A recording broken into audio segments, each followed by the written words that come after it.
how do we bring longevity and regenerative medicine into practice? With this longevity tipping point, the Regenerative Revolution Summit, whether you're a medical doctor, a DO, a nurse practitioner, or a physician assistant, more and more patients are coming in and they absolutely are asking more questions.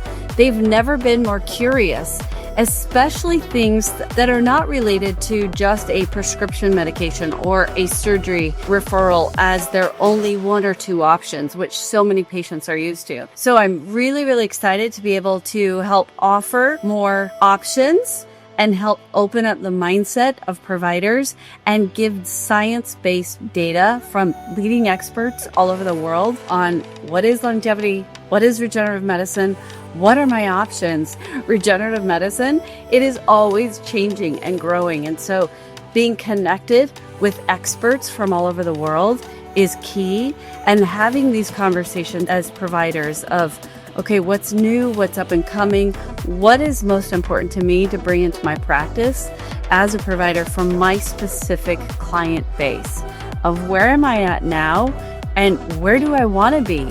In 3 months, 12 months, 5 years, what type of practice do I want to be? I think some of the most exciting things is let's get curious because the doors are wide open in longevity and regenerative medicine now more than ever before.